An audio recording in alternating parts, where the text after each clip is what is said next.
Et salut à tous, j'espère que vous allez bien. Aujourd'hui, on se retrouve pour une nouvelle review qui va vous parler de Tales of Glory. Allez, c'est parti!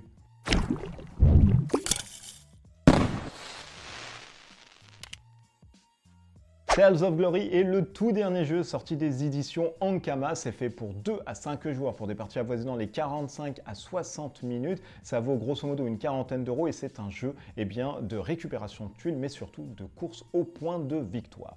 Dans Tales of Glory, vous jouez un héros qui part en quête de reconnaissance, mais surtout de pouvoir. Durant son expédition ainsi que son aventure, il va rencontrer des monstres, des dragons, ouvrir des coffres, rencontrer d'autres héros et de personnages, et il reviendra ensuite à Sartanatal avec le plus de points de victoire. Vous l'avez donc compris, celui qui revient de sa quête avec le plus de gloire, le plus de points de victoire, sera déclaré le plus grand vainqueur.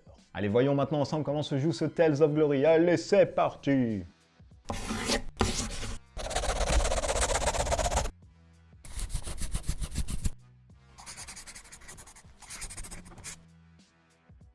Petit tour rapide du propriétaire, dans une boîte de Tales of Glory, nous allons avoir des tuiles, des cartes personnages, des tokens, encore des tokens, toujours des tokens, wouhou!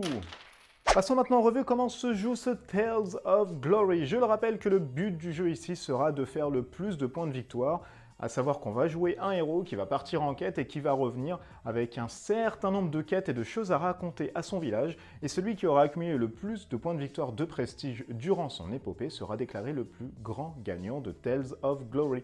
On commence directement par prendre des tuiles ainsi que son personnage. Donc sur la caractéristique de personnage ici, comme on peut le voir hop, sur la caméra déportée, on va avoir plusieurs icônes. Au-dessus, à droite, ça veut dire que c'est un guerrier. Ensuite, nous allons avoir 4 flèches qui vont vous permettre plus tard, comme vous allez le voir, de mettre d'autres tuiles d'armement, de sceptres, ou alors des monstres et de lieux qui vont vous donner des points de victoire supplémentaires en fin de partie. Ce qu'on a au-dessus, c'est le starter par rapport à ce personnage, c'est-à-dire qu'il commence avec 1 en combat, 4 potions, 4 ors, et à côté les coffres, c'est tout bonnement durant votre épopée, quand vous allez trouver des coffres et des clés, vous allez pouvoir ouvrir à l'époque d'une clé par tuile, et sur un coffre, récupérer les rewards. C'est-à-dire qu'ici, pour une clé, je vais pouvoir récupérer 3 points de victoire, et pour une autre clé, je vais pouvoir récupérer 3 pièces d'or dans ce personnage. Donc il peut avoir 2 clés sur cette tuile. Une fois qu'on a fait notre setup, qu'on a pris les cartes associées à nos personnages, nous sommes enfin prêts à jouer à Tales of Glory. On va faire un maximum de 10 tours, où par rapport à chaque tour, nous allons relever en fait des cartes et des tuiles. Vous allez les trouver au-dessus, qui sont de 1, 2 ainsi que 3. Une fois que nous avons fini les tuiles à placer, on comptera ensuite la fin de partie et surtout les points de victoire. Durant son tour de jeu, on doit faire plusieurs choses. On a la phase 1 qui est obtenir une tuile, ensuite on joue une tuile et ensuite on prépare le tour suivant. Donc quand on doit obtenir une tuile, on sélectionne déjà.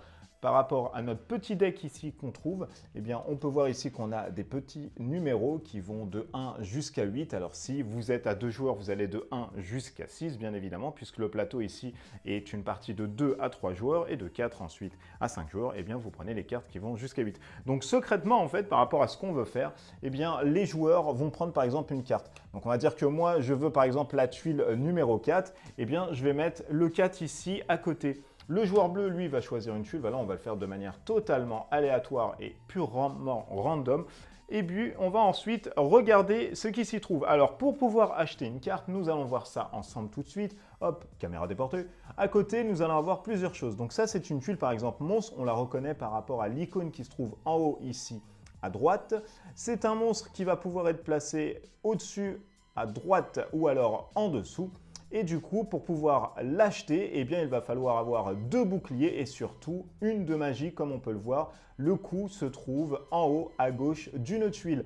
Quand on la récupère, cette tuile, on la met directement en fait sur notre tuile adéquate. Par exemple, on peut la mettre ici puisqu'il n'y a pas de problème, on peut la mettre en dessous. On peut la mettre sinon hop, sur le côté gauche puisqu'il y a la place et il y a un lieu annexe aussi, donc on peut faire aussi ça comme ça. On peut la mettre aussi au-dessus. Voilà, ça c'est totalement possible. Et on a un système de combo qui est par rapport aux clés. Donc je vous ai expliqué, les clés vous permettaient en fait d'ouvrir des coffres. Si vous matchez une clé avec une clé, donc là c'est au-dessus, mais malheureusement j'en ai pas. Mais si vous matchez une clé avec une clé, vous récupérez une clé et là tout de suite quand vous gagnez une clé, vous mettez ça sur le coffre, c'est-à-dire ici, ici, ici, pour pouvoir justement récupérer les rewards. Donc on va partir sur le cas de figure où là, je ne pouvais pas acheter puisque j'ai pas assez dans ma besace pour pouvoir tuer ce squelette. Par contre ici, eh bien, je peux prendre le 2, alors je ne sais même plus ce que j'ai mis, hop, on regarde ici, c'est le 4. Alors le 4 se trouve au-dessus et je vais pas pouvoir le faire, mais on va tricher un peu, on va dire que voilà, j'ai un de magie ici qui va me permettre de faire ceci. Donc tout de suite, on résout ensuite les cartes simultanément. Le premier joueur va jouer en premier, donc lui c'est un 4 et lui il a pris un 8, donc on va dire qu'il a pris le 3.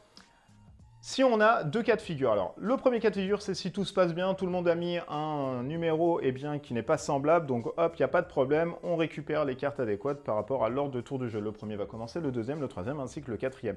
Si par contre, on a choisi, ou alors plusieurs personnes ont choisi le même numéro, c'est-à-dire ici, j'ai fait 4 et le joueur bleu a fait 4, et bien là, c'est le premier joueur qui va décider, donc il va prendre son 4, lui, rien ne change. Par contre, à côté, on a une phase en fait de rattrapage pour le joueur qui a joué par exemple un 4 ici.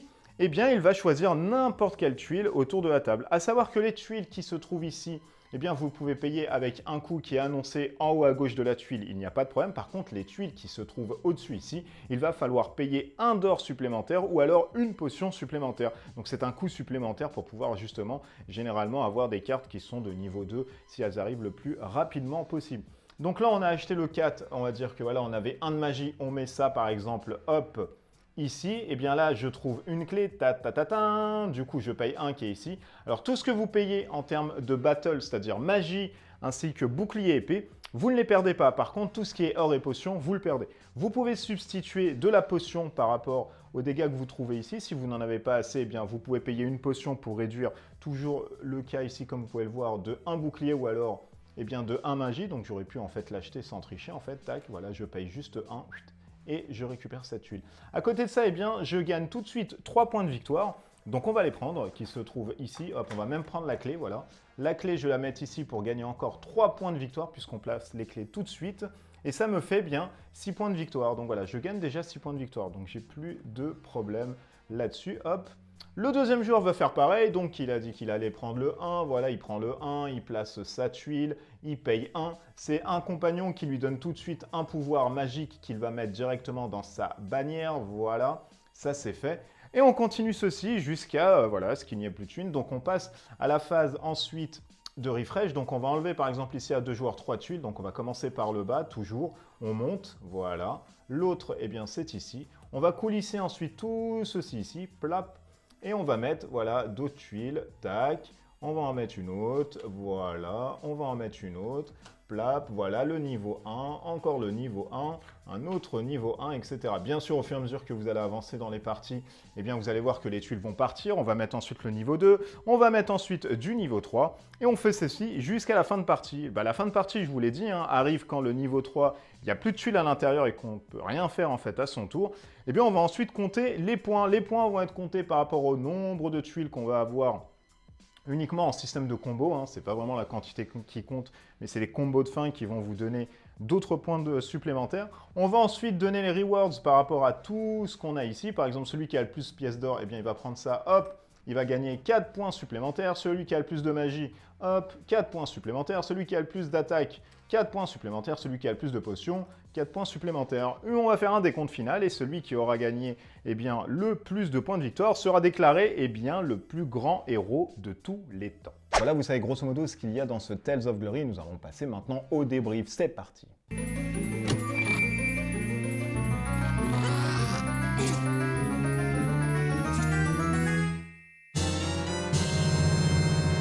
Commençons par les points positifs du jeu. Alors, le premier point positif ici que j'ai pu dissocier, eh bien, c'est un beau design. Alors, le design, encore une fois, dans le Kama, mais c'est un design qui est très joli, très soft, très épuré. Et du coup, franchement, c'est assez rafraîchissant dans ce genre de jeu. Un autre point positif du jeu, eh bien, ce sont ces parties et le déroulement de ces parties qui se veut très fluide et un gameplay vraiment très stratégique et très enrichissant. L'on viendra à penser qu'avec ce système eh bien, de décor assez cartoonesque, on aurait un jeu, on va dire, voilà, qui est plus basé sur les enfants. Et bien, force est de constater qu'il y a de réels choix à faire et de réelles grandes stratégies à mettre en place. Et ça, pour le coup, eh bien, c'est hyper bien. Passons maintenant au point négatif du jeu. Alors celui que j'ai pu voir dans un premier temps, eh bien c'était le manque d'interaction avec les autres joueurs. On aura uniquement de l'interaction quand il faudra prendre une tuile, du coup on va jouer les numéros, les retourner simultanément. Ah tu as pris moins, j'allais prendre moins, etc. Donc voilà, il n'y a rien de gros transcendant dans ce genre de jeu en termes d'interactivité et c'est vraiment dommage. L'autre point négatif du jeu, eh bien, ce sont les tuiles quêtes. Les tuiles quêtes qui normalement sont là pour vous donner voilà, un bump supplémentaire en fin de partie ou alors durant votre partie. Eh bien ici, force est de constater que ça reste des tuiles assez standards qu'on pourrait trouver dans les niveaux 1, 2 ou 3. On aurait aimé avoir des tuiles quêtes qui ont vraiment un réel sens à la fin de partie ou alors voilà, faire une liste d'achievements pour avoir, eh bien, je ne sais pas, par exemple, d'autres points de victoire, c'est-à-dire détruire, je ne sais pas, un dragon, détruire 4 types de monstres, récupérer au moins 3 héros, avoir au moins 5 loots en fin de partie, voilà. Ça aurait été vraiment intéressant et pouvoir de builder autour voilà, de ces tuiles quelque chose qui sont faites par rapport à ces quêtes. Mais là, vu que ces quêtes, eh bien, c'est uniquement une tuile à poser et récupérer ensuite le reward, bah, c'est un peu compliqué, c'est un peu dommage et c'est très fade. Alors du coup, est-ce que je recommande ce Tales of Glory? Si vous aimez les jeux simples, si vous aimez les jeux avec des cartoons et des effets assez chatoyants et que vous voulez jouer avec des enfants ou alors des ados qui ont entre, on va dire, 12 et 14 ans, eh bien force est de constater qu'avec un gameplay rapide, une fluidité dans son gameplay et de réels choix stratégiques, eh bien il sera à ravir en tout cas eh bien, certaines personnes qui aiment ce type de jeu. Par contre maintenant, si vous recherchez un jeu assez soutenu, avec de réels choix à faire, avec surtout bah voilà, un univers très mature qui tend sur la longévité et puis un gameplay, on va dire, assez costaud, ne partez pas sur Tales of Glory parce que bah, ça va être un gros pétard mouillé pour vous et vous en serez assez frustré à la fin de vos parties. Voilà, cette review sur Tales of Glory prend fin, j'espère qu'elle vous a plu. N'hésitez pas à me rejoindre sur tous les réseaux sociaux, Facebook, Instagram ainsi que Twitter, mais surtout à vous abonner eh bien, à la chaîne YouTube, mais à cliquer sur la cloche qui vous permet eh bien, de savoir en direct ce que je poste et si je fais aussi des direct live sur la chaîne. D'ici là, portez-vous bien, des bisous partout, à bientôt, ciao ciao.